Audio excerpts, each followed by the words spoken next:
Dan bagi mengulas lanjut berhubung pelaksanaan Sukan Olimpik Tokyo ini, kita bersama dengan Ketua Pengarah MSN, Dato' Ahmad Syafawi Ismail di talian ketika ini. Dato', Assalamualaikum. Waalaikumsalam. Dato', berita yang diterima dari luar negara berkenaan pembatalan Sukan Olimpik Tokyo, sejauh mana kesahihan berita ini? Mungkin MSN ada terima perkabaran yang terbaru. Saya rasa dia masih lagi bersifat kabar angin ataupun masih lagi bersifat rumours.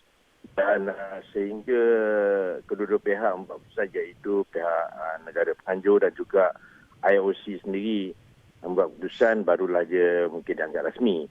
Jadi pada kita itu semua masih lagi tidak rasmi dan kita masih lagi tidak dapat menganggapkan itu merupakan satu yang pastilah. Jadi masih lagi yang kita anggap sebagai kabar angin lagi.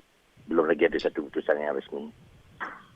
Baik Dato', adakah laporan kemungkinan pembatalan Olimpik Tokyo ini boleh mempengaruhi dari segi persediaan atlet Malaysia di Tamasya Kelab? Mungkin dari sudut psikologi, mungkin Dato' dapat ulaskan sedikit.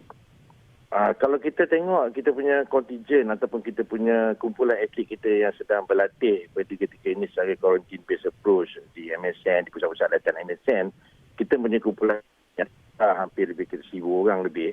Dan hanya sekumpulan kecil saja, peratusan kecil saja yang meletakkan Olimpik dan Paralimpik sebagai masa yang akan mereka tempuhi dalam proses preparation mereka pada tahun ini. Dan sebahagian besarnya hampir 90% lebih menjadikan kejohanan-kejohanan lain, temasa-temasa lain seperti Sukan SEA Vietnam, Sukan Asia 2022 yang akan datang sebagai proses preparation. Preparation perlu dilakukan lebih awal. Jadi saya rasa untuk mereka yang telah pun layak ataupun yang akan menjadi kelayakan sudah tentu kabar-kabar ini menggugah mereka, tetapi dalam masa yang sama bukan Olimpik saja mereka punya task ataupun punya tujuan atau sasaran.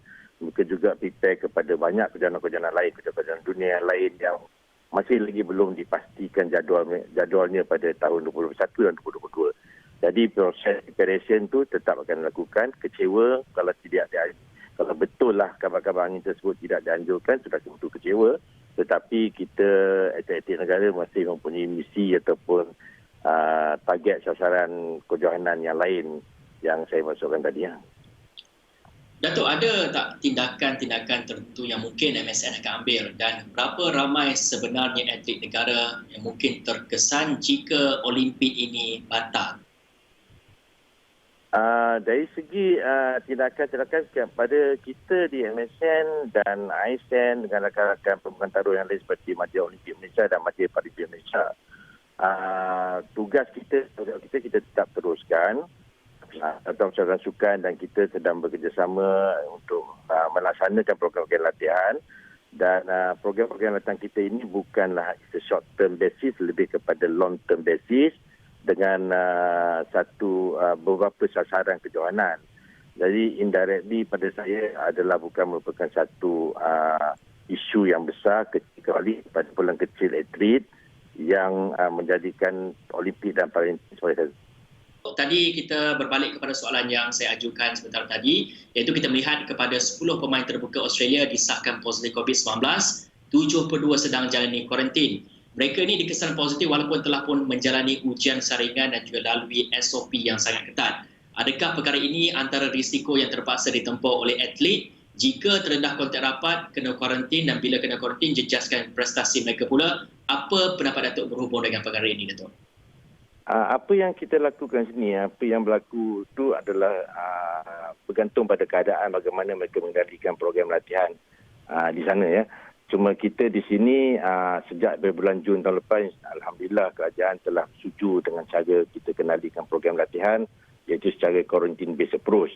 Jadi untuk kumpulan atlet negara yang bernaung di bawah Majlis Sukan Negara yang menjalani latihan sepenuh masa di sini, kita lakukan secara quarantine dan kita kawal pergerakan dan sebagainya bagi mencegah jangkitan daripada luar masuk ke dalam. Dalam masa sama juga kita memastikan bahawa penularan dalam itu tidak berlaku. Dan walaupun bagaimanapun apabila... Hello? Ya, silakan Datuk.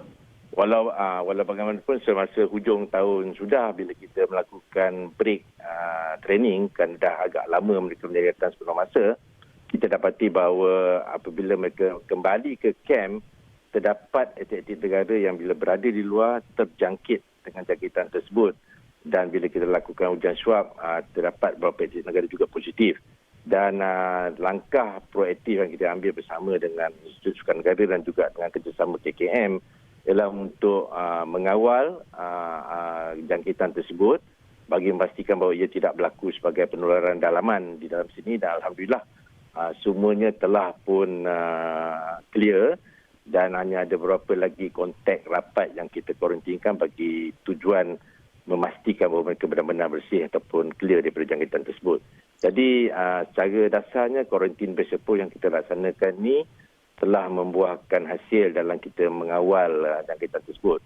Dan sekarang kita telah laksanakan PKP, dan tidak kecuali dalam kamp kita juga kita akur kepada perintah yang telah dikeluarkan oleh pihak kerajaan, dan kita juga bertanggungjawab untuk memastikan bahawa tidak akan ada lagi jangkitan-jangkitan daripada luar akan masuk dalam kamp yang akan menyebabkan berlaku pula penularan daripada dalaman. Itu yang harus kita lakukan sekarang.